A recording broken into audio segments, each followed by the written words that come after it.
Hello बच्चों, कैसे हैं सब। तो मैं शिव कुमार आज से आपका मैथमेटिक्स का लेक्चर शुरू करने जा रहा हूँ। तो हम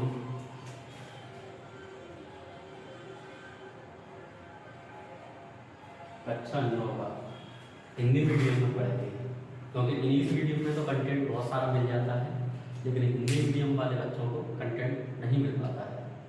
अच्छा, वैसे मैथमेटिक्स एक ऐसी चीज़ है, हिंदी और इंग्लिश दोनों मीडियम वाले पढ़ सकते हैं उसे।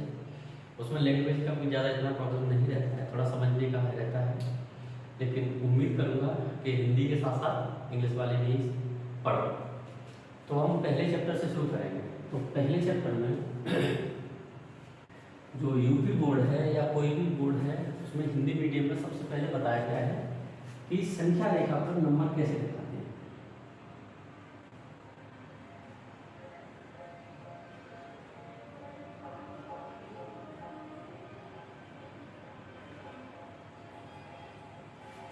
संख्या रेखा पर संख्या निरूपित करना।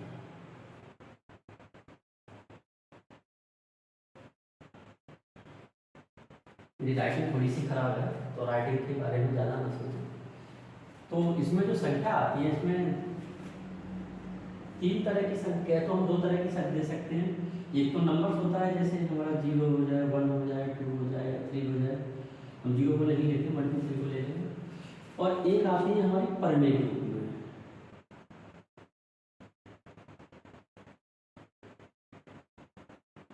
परमेय संख्या, ये तो साधारण नंबर रहता है। एक आती है परमेय संख्या के रूप में। अब परमेय संख्या के रूप में जो कैटेगरी बनती है, वो पहली कैटेगरी बनती है, जैसे मैं लिखूंगा एग्जाम्पल 2/3। ऊपर वाले को हम कहेंगे अंश, नीचे वाले को कहेंगे हर।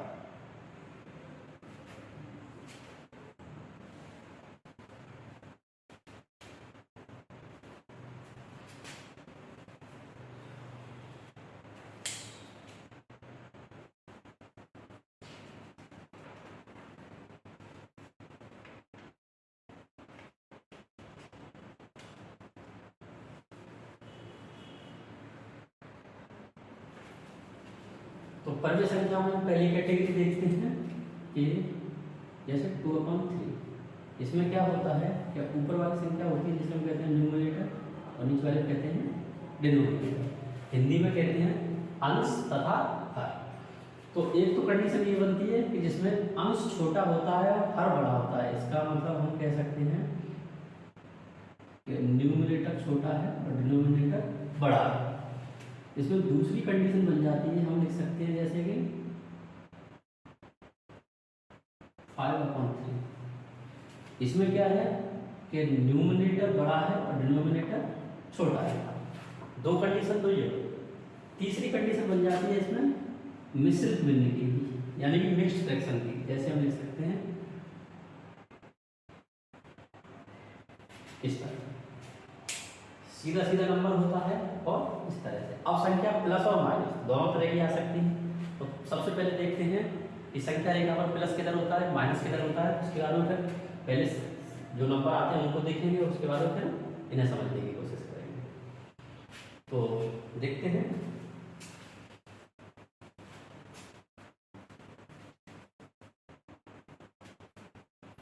पहले हम समझ लेते हैं संख्या रेखा।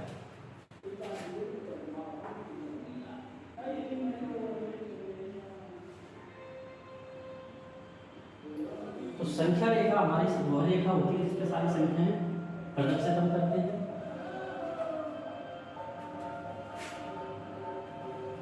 जो सेंटर पॉइंट होता है उसे हम 0 मानते हैं, बीच के में सबसे बीच में 0 को।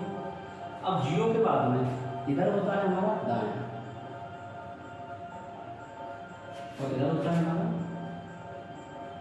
बाएं। इसे कहते हैं हम LHS लेफ्ट हैंड साइड, इसे कहते हैं RHS राइट हैंड साइड। हमेशा कॉपी पर आप किसी भी डायरेक्शन में मुंह करके बैठे हैं तो सीधे हाथ की तरफ राइट हैंड साइड होगा और उल्टे हाथ की तरफ लेफ्ट हैंड साइड होगा। अब 0 को हमने माना बीच में, तो 0 के बाद हम पहला नंबर लेते हैं 1। हमेशा याद रखिएगा दाईं तरफ जो संख्या बनती है वो धनात्मक होती है। बाईं तरफ जो संख्या होती है वो ऋणात्मक होती है। 0 बीच में रहेगा हमेशा, 0 के दाईं तरफ धनात्मक संख्या बनेगी, 0 के बाईं तरफ ऋणात्मक संख्या बनेगी। इसे 1 कहेंगे, 2, 3, 4। तो इधर तो धनात्मक संख्या जाएंगे, इधर हमारी सब ऋणात्मक आएंगे, -1, -2, -3, -4, इस तरह से चलते चले जाएंगे। अब दूसरी बात आती है कि संख्या रेखा पर जो संख्याएं होती हैं वो बड़ी किधर होती है और छोटी किधर होती है। तो इस चीज़ को ध्यान रखिएगा कि संख्या रेखा पर हमेशा जब भी हम दाईं तरफ जाते हैं तो संख्या हमें बढ़ती हुई मिलती है। संख्या रेखा पर दाईं तरफ जाने पर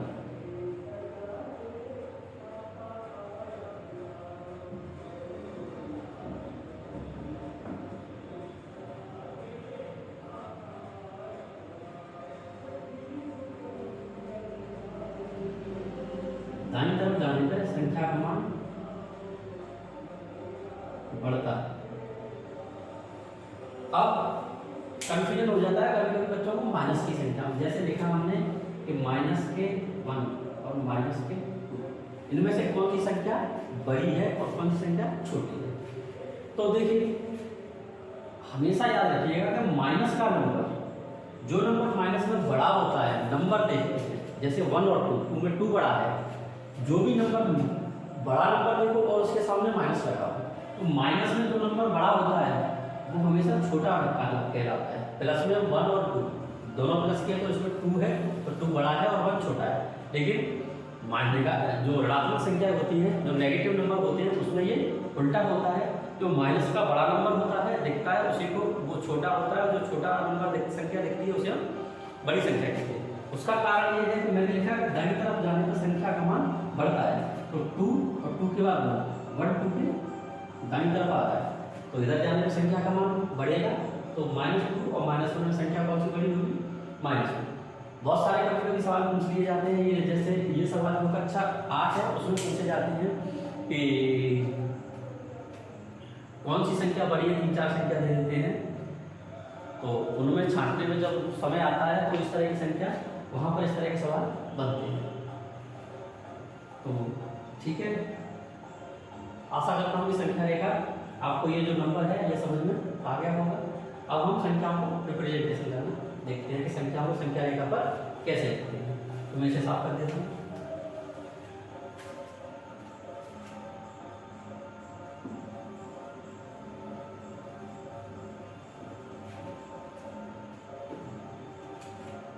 तो संख्या को संख्या रेखा पर संख्या जब लिखेंगे तो हम पहले संख्या, अब जैसे हमें कोई संख्या दी जाएगी, जैसे मान लो मुझे दिया है 4, तो सबसे पहले ये देखो ये संख्या धनात्मक है या ऋणात्मक है। अगर धनात्मक है तो दाईं तरफ जाएगी, 0 फिर हमें यहाँ लेना पड़ेगा, तो हमें इधर संख्या रेखा को बनाने की जरूरत नहीं है। हम 0 से शुरू कर रहे हैं और आगे की तरफ बढ़ते चले जाएंगे। 1 2 3 4, ये मेरा 4 हो गया। कोई सा भी नंबर हो, अगर इसकी जगह पे जैसे नंबर दे दें -3 को संख्या रेखा पर बनाइए, तो संख्या किसकी है? माइनस की है। माइनस की है तो हम लेफ्ट साइड की तरफ बढ़ाएंगे। अब हम 0 इधर लिखेंगे, तो -1 -2 -3, इस तरह से हम संख्या रेखा पर दर्शाते हैं। हमें पूरी रेखा बनाने की जरूरत नहीं होती। अगर धनात्मक संख्या है तो 0 से शुरू करके इधर की तरफ चले जाती है, और ऋणात्मक संख्या है तो 0 से ही शुरू करके हम डेढ़ की तरफ चले जाते हैं। इस तरह से हम संख्या रेखा पर जो सीधे सीधे नंबर होते हैं उन्हें दिखा सकते हैं। अब आगे आती है परम संख्या। ये जो संख्या है ये क्वेश्चन बोर्ड एग्जाम में भी पूछे जाते हैं, 10th में भी पूछ लिए जाते हैं। आजकल तो बहुत विकल्प कर दिया गया है, तो बिल्कुल पूछ सकता है, क्योंकि आपको आनी चाहिए ये छोटी छोटी चीज़ें, तो इन्हें समझने की कोशिश करते हैं।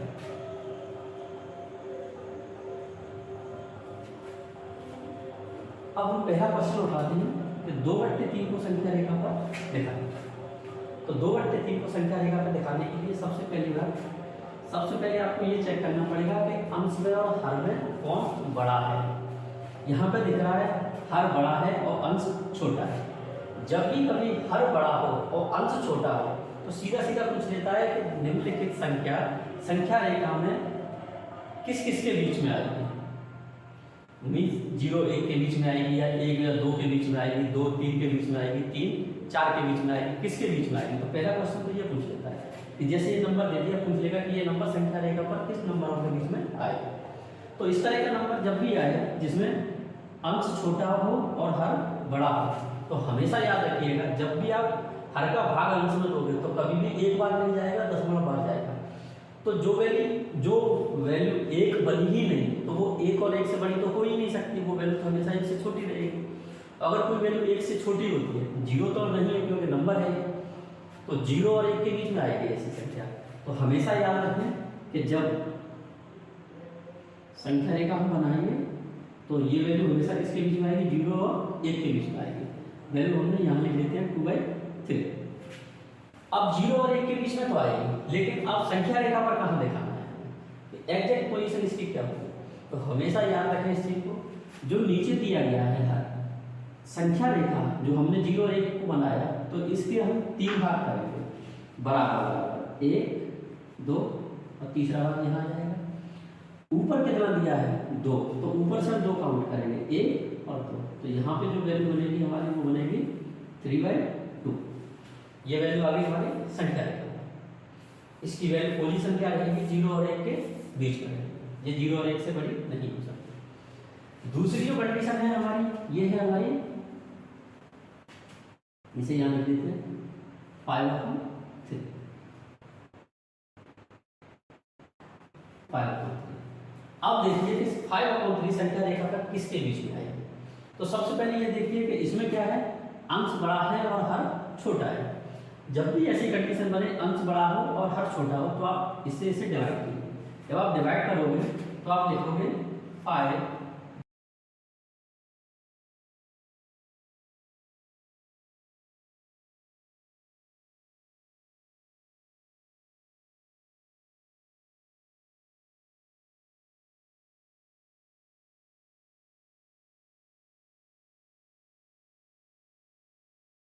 तो जो वैल्यू बनी 1 + 2/3, तो 1 से तो बड़ी है वैल्यू ना, 1 में कुछ ऐड हो रहा है, 1 से घट नहीं रहा है, तो इसकी जो वैल्यू आएगी वो 1 और 2 के बीच में आएगी।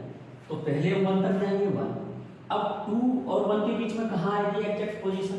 तो एग्जैक्ट पोजीशन का ये ध्यान रखें कि जब भी इस तरह का नंबर बनेगा, उसके अंदर जो फ्रैक्शन पार्ट होगा वो हमेशा इसी तरह का होगा जिसमें अंश छोटा होगा और हर बड़ा होगा। और जब भी अंश छोटा होता है और हर बड़ा होता है तो उस नंबर को हम कैसे करते हैं, जो नंबर नीचे होता है लाइन को 3 बार डिवाइड करते हैं, और जो नंबर ऊपर होता है उसे काउंट करके उसे लिख देते हैं। तो 1 + 2/3 यानी कि 1 2 3। अब हमें चाहिए 2, तो 2 पार्ट हमारा ये हो गया। अब ये यहाँ से लेकर के यहाँ तक जो नंबर होगा ये बनेगा हमारा 5/3। तो इस तरह से इन संख्याओं संख्या रेखा दिखाते हैं। तीसरा नंबर है हमारा मिक्स्ड फ्रैक्शन का नंबर। तो मिक्स्ड फ्रैक्शन को हमेशा याद रखें कि जो ये किया गया है वही ये किया गया, क्योंकि इसको भी हम मिक्स्ड फ्रैक्शन के रूप में जब लिखेंगे तो 1 2 3 यही दिखाया जाता है। जो ये हमारा मिक्स्ड फ्रैक्शन ही है, इसको भी हम क्या लिखेंगे, इसे हम लिखेंगे 2 + 3/4। तो 2 + 3/4 लिखा गया। अब वैल्यू किस किस के बीच में आएगी, 2 में कुछ ऐड हो रहा है तो हम 2 से आगे चलेंगे, तो ये 2 और 3 के बीच में वैल्यू आएगी। अब कैसे बनाएंगे, तो इसे यहाँ बना देते हैं 0 1 2 3। अब 3 तो आया, लेकिन अब 2 और 3 के बीच में आएगी, लेकिन कहाँ आएगी। तो अब इस फ्रैक्शन को देखें, इसमें क्या है, जो डिनोमिनेटर है वो बड़ा है और न्यूमरेटर है वो छोटा है। तो नीचे कितना है 4, तो इस लाइन में कितने पार्ट करेंगे 4, 1 2 3 4।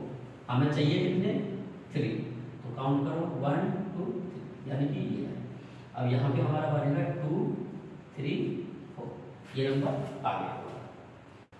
तो आशा करता हूँ कि आप लोगों की समझ में आ गया होगा, बहुत ही सरल भाषा में समझाया गया है।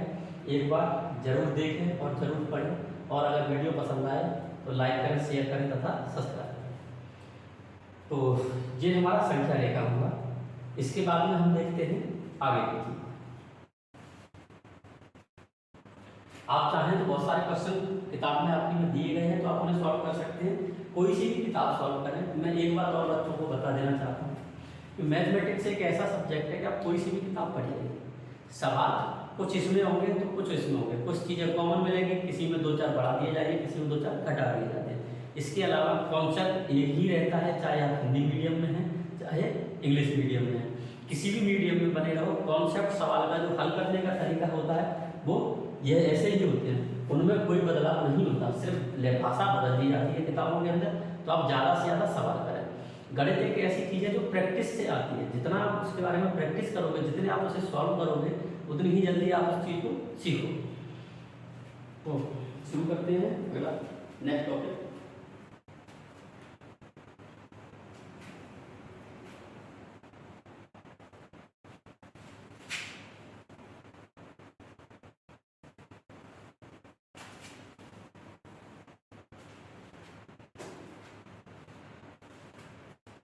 इस चैप्टर में जो दूसरा टॉपिक बनता है वो आता है शांत और अशांत का।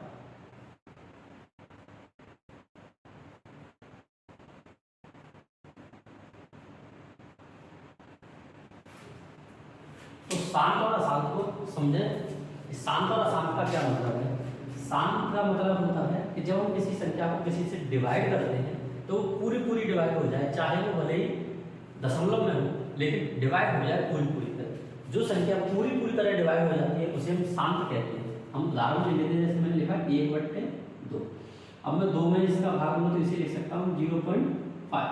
अब ये आगे नहीं जा रहा था संख्या, तो ये संख्या कैसी हो जाएगी? ये संख्या हो जाएगी 7।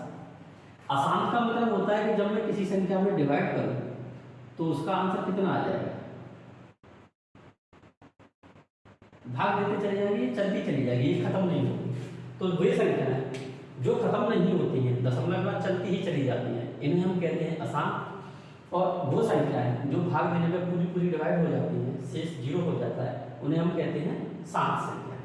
तो शांत और अशांत, आशा करता हूँ ये समझ में आया होगा। अब कभी कभी पूछ लिया जाता है कि बिना भाग दिए बताइए कि कौन सी संख्या शांत है और कौन सी संख्या अशांत है। तो अब इस चीज़ को समझेंगे, इसमें थोड़ा समझने की चीज़ है। तो बच्चों याद रखिएगा कि सवाल पूछा जाता है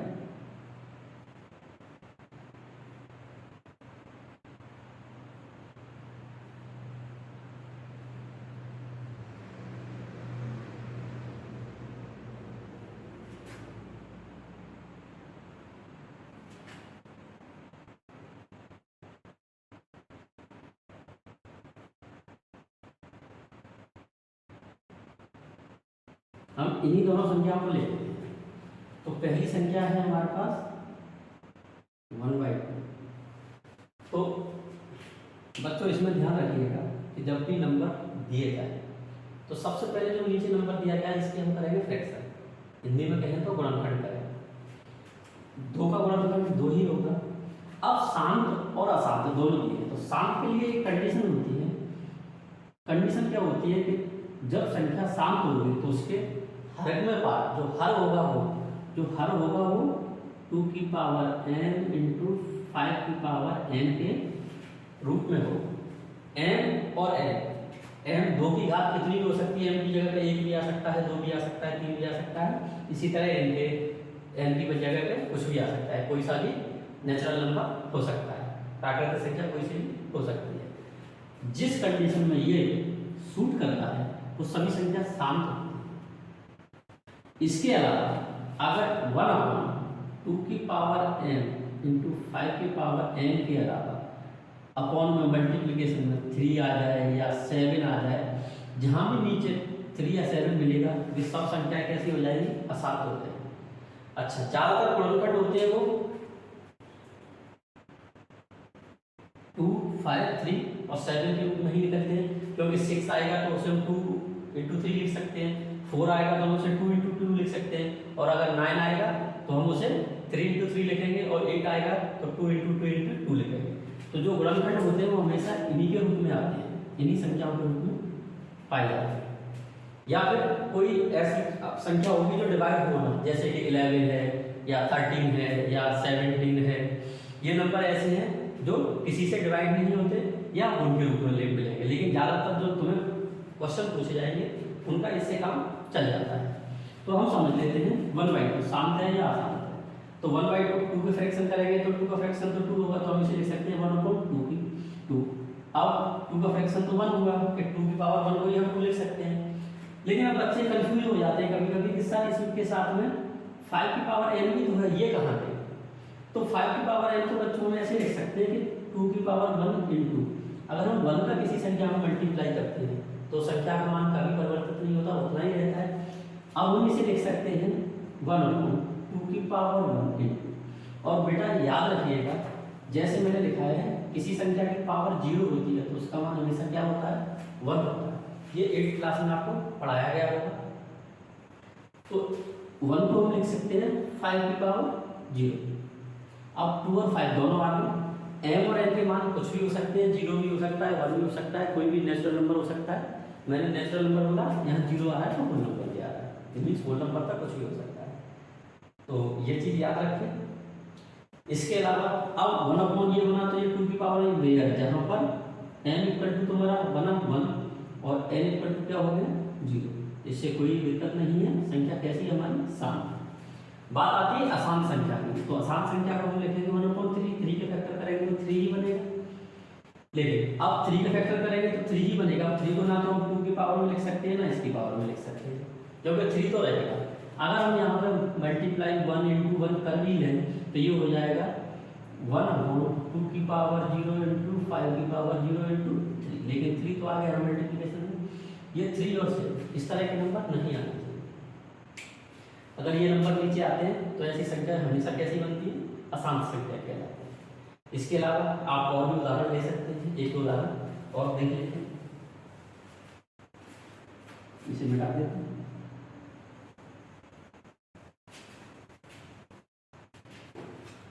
तो जैसे आप उदाहरण ले लीजिए, जैसे एक ले लिए 1/24।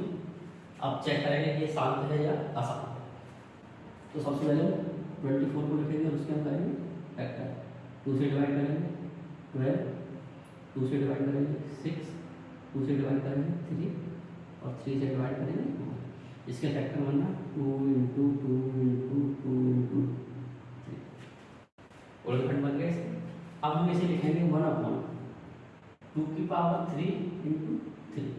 तो 2 की पावर तो है इसमें, हमारा जो मेन फॉर्मूला था वो था 1/2 की पावर m इंटू 5 की पावर n। तो 2 की पावर तो है, हम 1 लगा के 5 भी लिख देंगे, लेकिन ये 3 तो आ गया। इस 3 का हम क्या कर सकते हैं? इसे हम नहीं हटा सकते। तो इस वजह से ये संख्या कैसी बनेगी? ये संख्या बनेगी आसान। तो आशा करता हूँ ये कॉन्सेप्ट आप लोगों की समझ में आ गया होगा।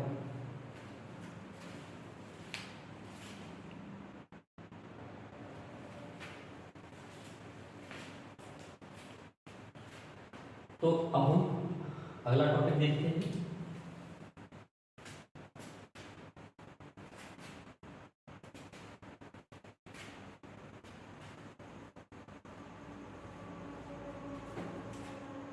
तो हम अगला टॉपिक देखते हैं, हम देखते हैं बीच की संख्या। इसे ही हटा दें, सामना सामने कंफ्यूजन होगा। बीच की संख्या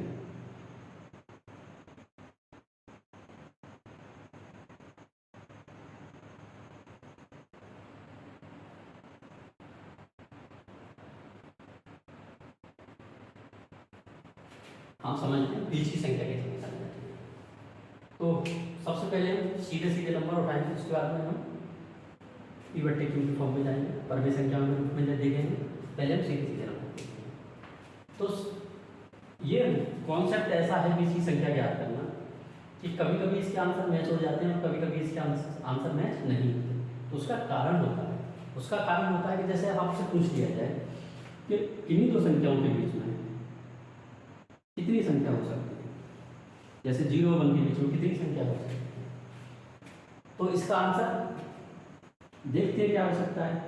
अब 0 और 1 लिखा है, लेकिन इसके बीच में कितनी संख्या आ सकती है। तो देखते हैं हम 0 से जो भी संख्या बड़ी होगी और 1 से संख्या जो छोटी होगी वो सभी संख्या इसके बीच की बनेगी। तो मैं पहला नंबर लेता हूँ 0,1, 0.1, यह भी इसके बीच में है। मैं लिख सकता हूँ 0.01, ये भी इसके बीच में है। 0.001, ये भी इसके बीच में है। 0.12, ये भी इसके बीच में है। 0.13। तो मैं जितनी बार भी संख्या को बढ़ाता जाऊँ बदलता चला जाऊँगा, ये संख्या सब इसके बीच में ही आएंगी क्योंकि आगे 0 लगाया, दशमलव के बाद नंबर शुरू हो रहा है। तो इस तरह से हम कह सकते हैं हम संख्या को काउंट नहीं कर सकते। तो किन्हीं दो संख्या के बीच में कितनी संख्या होती है, तो हमारा आंसर आ जाएगा अनगिनत संख्या। किन्हीं दो संख्याओं के बीच में कितनी संख्या आ सकती है, अनंत संख्या आ सकती है, अनगिनत संख्या आ सकती है। अब आंसर इसलिए नहीं मैच होता कि अनंत संख्याएं हैं, आंसर में उन्होंने किसी और को निकाल के रख दिया, हम किसी और को निकाल देते हैं।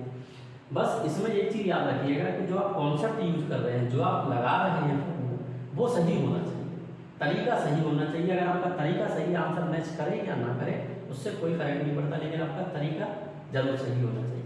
जैसे कि हम एक छोटा सा एग्जाम्पल लेते हैं, जैसे मैंने एक संख्या लिखी 3 और 5। अब इसके बीच में एक संख्या भी निकालनी है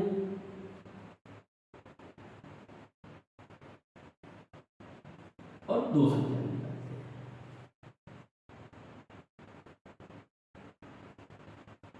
तो निकाल के देखते हैं। तो सबसे पहले पहला तरीका जो हम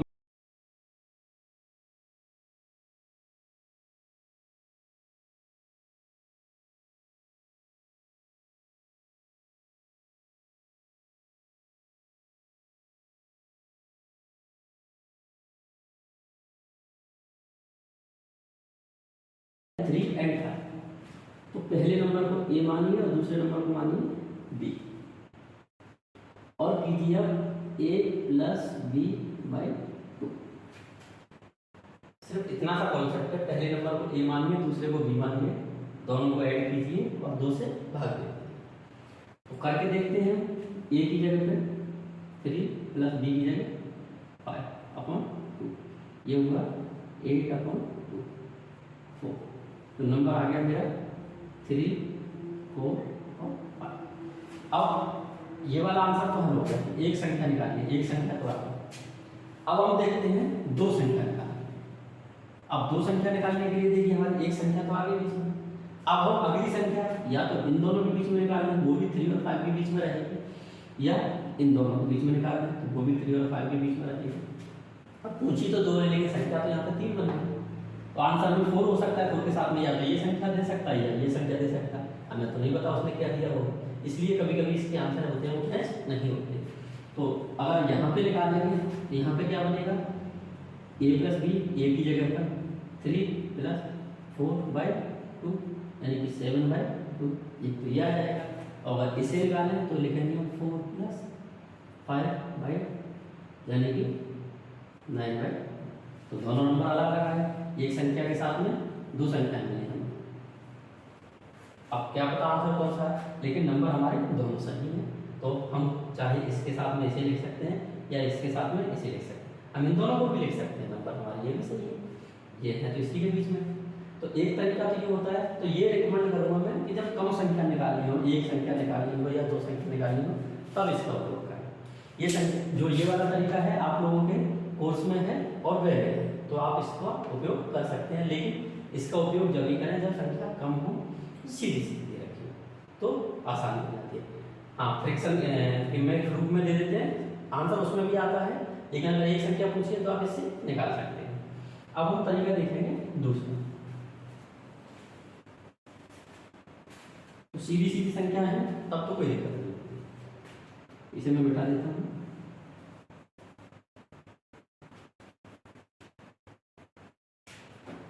अब दे देंगे संख्या परम संख्या के रूप में, जैसे संख्या दे दी 1/2 और 1/3। अब इनके बीच में आपसे पूछ लेगा कि 3 परम संख्या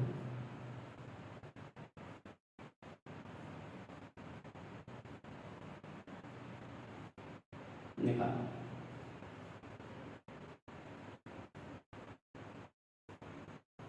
निकालिए, ठीक, 3 परम संख्या निकालिए। अब हम क्या करें,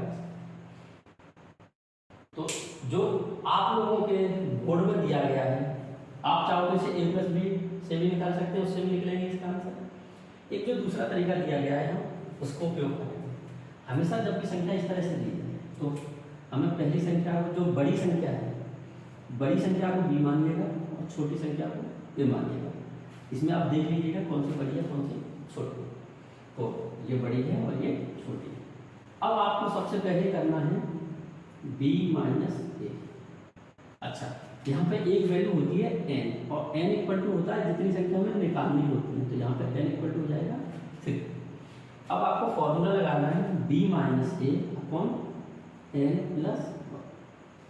तो सबसे पहले हम b माइनस ए करें। तो b माइनस ए के लिए 1/2 माइनस 1/3 एलसीएम लेंगे 6 आएगा।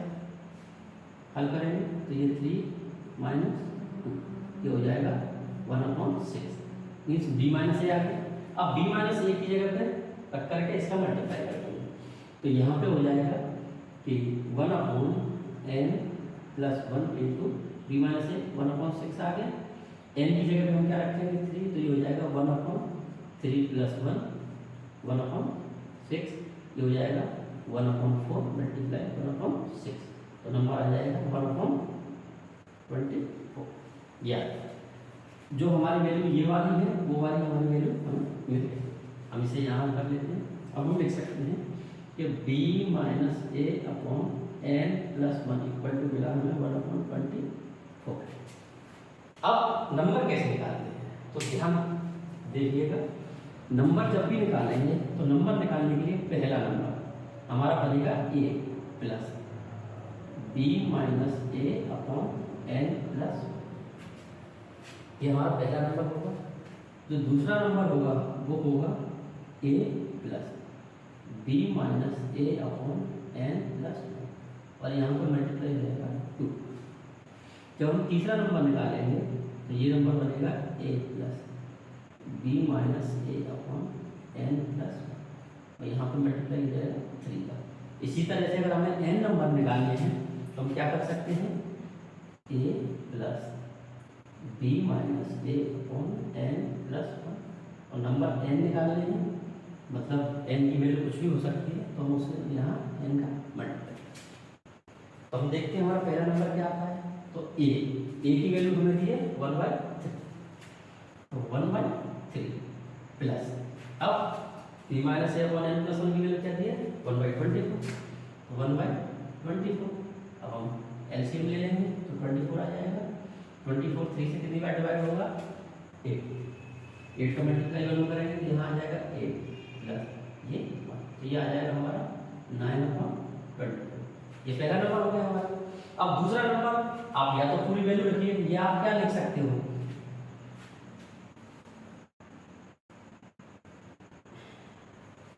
या तो पूरी वैल्यू लिखेंगे या आप क्या लिख सकते हो। देखिए दूसरा नंबर कैसे निकलेगा 1/3 ये तो ऐसे ही रहेगा प्लस यहाँ हो जाएगा 2/24 क्योंकि जब 2 का मल्टीप्लाई करोगे तो 2 बन जाएगा 2 सॉरी तो 2 आ जाएगा। अब एलसीएम लेंगे तो 24 यहाँ 8 प्लस 2 यानी कि 10/24। तीसरा नंबर आएगा 11/24। तो तीनों नंबर हम इस तरह से निकाल सकते हैं। हम काफ़ी सारे नंबर निकाल सकते हैं जितनी आप वैल्यू रखोगे उस हिसाब से नंबर निकाल सकते हैं। तो जो ये वाला तरीका है ये आपके कोर्स में दिया गया है। अगर बोर्ड में क्वेश्चन आएगा तो आपको इसी तरीके से सॉल्व करना है। या तो इससे करना है a प्लस बी बाई 2 वाले से। दो तरीके बता दिए। पहला था a प्लस बी बाई 2 ये पहला हो गया। दूसरा तरीका आपका हो गया कि पहले निकालेंगे b minus a upon n plus 1 और उसके बाद में नंबर रखे जाएंगे। जो तीसरा तरीका है वो डायरेक्ट तरीका है। उसे आप पेपर में कैसे सॉल्व करोगे। अगर आप उस तरीके से सॉल्व करोगे तो वो समझ में किसी के में आएगा किसी के में नहीं भी आ सकता है। तो उस तरीके को सॉल्व एग्जाम के लिए ना रखें क्योंकि जो बोर्ड का एग्जाम होता है आपको पूरा प्रोसेस दिखाना होता है। लेंथी तरीके से सवाल को सॉल्व करना होता है। आप छोटा बना सकते हैं। छोटे उन्हीं सवाल को बनाएं जो तरीके से दिखे। जो तीसरा तरीका आ रहा है वो होता है शॉर्ट प्रोसेस। तो उसका उपयोग आप जल्दबाजी के लिए भले ही कर सकते हैं लेकिन बोर्ड में ना करें तो ज़्यादा बेटर है। तो हम तीसरे तरीके को समझते हैं। संख्या यही है। तो तीसरा तरीका हमारा क्या कहता है जैसे दो नंबर दे दिए गए फ्रैक्शन में तो हमसे पूछा जाए इनके बीच की 3 संख्या निकालनी है। तो 3 संख्या निकालनी है तो सबसे पहले आप क्या करोगे इन दोनों का एलसीएम लोगे तो ये आ जाएगा हमारा 6। यहाँ बनेगा हमारा 3 और यहाँ बनेगा 2 बीच में कोई साइन नहीं करेगा। अब हम इन दोनों को अलग अलग लिखेंगे, इसे लिखेंगे हम 3/6, इसे लिखेंगे हम 2/6। ठीक, अब हम क्या करेंगे, अब हम करेंगे, हमें कितने नंबर चाहिए बीच में, 3। तो जब हमें 3 नंबर चाहिए तो 3 + 1 = 4, हम 4 से मल्टीप्लाई करेंगे ऊपर नीचे, 4 4 4 4, तो ये बनेगा 12/24 और ये बन जाएगा हमारा 8/24। अब इनके बीच में देखो 12 और 8, इनके बीच में क्या आ सकता है, तो 11/24, 10/24 और 9/24। देखो ये संख्या हमारी जाएगी 9/24, 10/24 और 11/24। ये होता है डायरेक्ट। अब इसे आप कैसे करोगे, सवाल अगर आपसे 5 नंबर में दे दिया जाए, पूछ लिया जाए कि 8 संख्या निकालनी है, तो इस तरीके से तुम कितना, बस इतना करने का, हमें 8 निकालनी है तो 8 + 1 का इसमें मल्टीप्लाई कर देंगे ऊपर नीचे और बीच की संख्या निकाल के रख देंगे। तो इस तरीके को उपयोग ना करें, बेटर है कि आप इस चीज़ को सीखें, एक इसको और ये इसको। ये हमारी दोनों जनरल चीज़ें हैं जो कि बोर्ड के पेपर के हिसाब से यही तरीके आपको अपनाने हैं, ना कि ये तरीका होता है। तो ये हो गया बीच की संख्या व्यक्त करना। तो आप, मैं जल्दबाजी थोड़ी कर देता हूँ, बैठा देता हूँ नोट करने के लिए, तो आगे से इस चीज़ का ध्यान रखेंगे, लेकिन इस बार जो निकल गया है उसे आप पॉज करके आप नोट कर लीजिएगा। तो आप चाहो तो इसकी स्क्रीनशॉट ले लेंगे और आपका हो जाएगा। चलो नेक्स्ट टॉपिक देखते हैं हम। अगर आप लोगों को क्वेश्चन करने में दिक्कत आए या किसी भी बुक का क्वेश्चन हो आपके लिए, तो आप हमें कमेंट बॉक्स में लिख सकते हैं। चाहो तो आप किताब का नाम और चैप्टर का नाम और क्वेश्चन नंबर भी बता सकते हैं, कोशिश करेंगे कि आपका सॉल्यूशन भेज दिया जाए। तो अब हम देखेंगे कि बीच की संख्या हो गई। अब हम देखेंगे संख्याओं को परमे संख्या के रूप में निरूपित कैसे किया जाता है। आपको आसान संख्या दे दी जाती है, तो आसान नंबरों को परमे संख्या के रूप में कैसे लिखते हैं। तो जैसे आपको दे दिया जाए कि 0.3, तो इस पर लगा दिया जाता है 12, तो इसे कहते हैं हम 12। ये दर्शाता है कि जो ये नंबर है ये रिपीटेशन में है। अगर जब नंबर रिपीटेशन में आता है तो अनंत समय तक जा सकता है, उसका एंड नहीं होता है। तो इस संख्या को हम लिख सकते हैं। तो सबसे पहले हम देखेंगे इसे कि हम किसी के एक पर रखेंगे। हमें मानी हमारी संख्या x पर, तो x = लिखेंगे हम 0.3333 और डॉट लगा करके कर। अब आप समझिएगा कि यहाँ पर रिपीटेशन एक अंक का हो रहा है, दशमलव के बाद जो अंक तुरंत है उसका रिपीटेशन हो रहा है। तो उस एक अंक को हम इधर लाने की कोशिश करते हैं। अगर हमें दशमलव मीन्स हम कह सकते हैं हमें दशमलव इधर लेके जाना है, और जब भी हम दशमलव को दाईं तरफ शिफ्ट करते हैं तो हमेशा क्या करते हैं, 10 का बढ़ा करेंगे। तो हम लिख सकते हैं, इसे मान सकते हैं समीकरण 1। समीकरण 1 में 10 का गुणन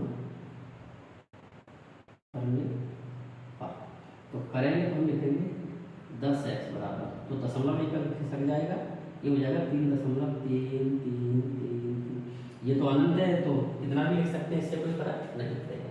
ये इक्वेशन बन जाएगा हमारा दूसरा। अब हम लिखेंगे समीकरण 2 से 1 को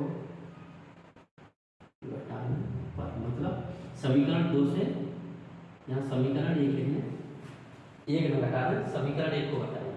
तो हम इसे इधर करते हैं, हम लिखेंगे 10x = 3.3333 और लिखेंगे x = 0.3333। तो जब हम घटाएंगे तो अनंत है, तो इधर से सब संख्या 0 होती चली जाएंगी। यहाँ पे बचेगा हमारा 3 यहाँ पे बचेगा 10 में से 10x में से x गया तो 9x। अब हम इसे लिख सकते हैं x = 3/9। अब ये भी चीज़ें कभी कभी लड़कों की समझ में नहीं आती, तो इसे हम ऐसे लिख सकते हैं कि या तो आप करोगे कि 9 से दोनों तरफ भाग देंगे, तो ये हो जाएगा 9x/9 = 3/9। तो 9 से 9 कैंसिल, ये से 3 टाइम, तो x इक्वल टू हो जाएगा 1/3। तो x हमने संख्या मानी, मान संख्या कितनी है x, तो x का मान आ गया। तो जो अशांत संख्या थी वो परम संख्या के रूप में कैसे होगी, 1/3। अच्छा, इसी को करने का दूसरा तरीका हम इसे लिख सकते हैं, जैसे मैंने लिखा था 9x इक्वल टू 3, तो x इक्वल टू 3/9। तो इसे आप ऐसे समझ रहे हैं कि हम इसके नीचे 1 मान लेते हैं, इसके नीचे 1 और क्रॉस मल्टीप्लाई करते हैं, लेकिन हमें x का मान निकालना है।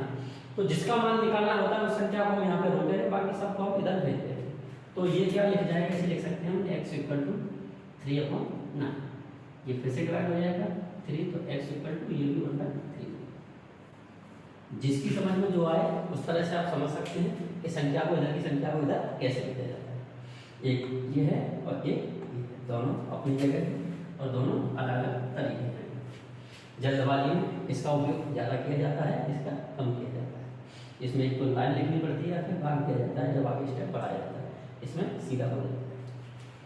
तो कोशिश मैं आशा करता हूँ कि आप दोनों चीज़ों को समझने के लिए दोनों चीज़ें रहनी चाहिए। उपयोग आप कोई भी करो, ये आपकी चॉइस है, लेकिन तरीका दोनों सही है। तो ये हो गया हमारा एक संख्या। अब हम दूसरा नंबर देखते हैं। इसमें 2-3 तरह के नंबर बनते हैं, तो एक एक करके देख लेते हैं। तो इसे मिटा देते हैं।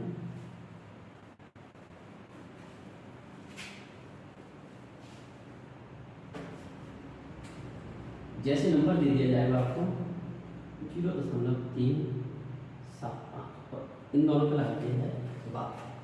अब इस सवाल को कैसे करेंगे, तो सबसे पहले हमें x इक्वल टू मानना है 0.375 में कॉमा इसलिए लगाओगे तो तुम्हें पता चल जाए रिपीटेशन में है नंबर। जो नंबर रिपीटेशन में है उसी का रिपीटेशन करेंगे, पहली संख्या का रिपीटेशन नहीं करेंगे। अब क्या करेंगे, अब हम करेंगे पहले दशमलव को, पहले जो संख्या रिपीटेशन में नहीं है उसको दशमलव के इधर लेके जाओ, दशमलव को उसके उधर पहुंचाओ। तो एक संख्या रिपीटेशन में नहीं है तो हम दशमलव एक अंक इधर लेके जाना है, मीन्स हमें क्या करना पड़ेगा, इसे हम इक्वेशन 1 लिखेंगे। समीकरण 1 में 10 से गुणा करना, तो हम लिखेंगे इसे 10x इक्वल टू 3.7575 इस तरह से लिख सकते हैं। ये हमारा बना समीकरण 2। अब बारी आती है जो संख्या रिपीटेशन हो रही है उनको इस साइड ला देते हैं। अब रिपीटेशन में कितनी संख्या है यहाँ पे 2, तो हम दशमलव को 2 अंक इधर लेके जाएंगे। तो अगर 2 अंक इधर लेके जाएंगे तो एक अंक के लिए 1 0, 2 अंक के लिए 2 0। तो हम क्या करेंगे, समीकरण 2 में 100 से गुणा करेंगे।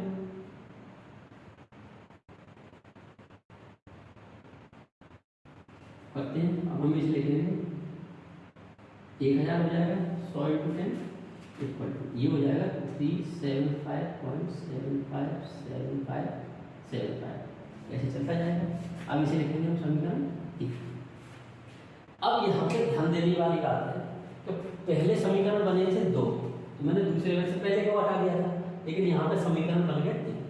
तो इस चीज़ का विशेष ध्यान देना चाहिए कि जब भी इस तरह का सवाल हल करें तो हमेशा समीकरण जो नीचे से देखें, एक नीचे वाला और एक उसके ऊपर वाला। हमेशा अगर 5 बनना है तो पहला बनेगा, दूसरा, तीसरा, चौथा, 5वां, तो 5 में से 4 हटाया जाएगा। ऊपर तक नहीं आने की जरूरत होती है।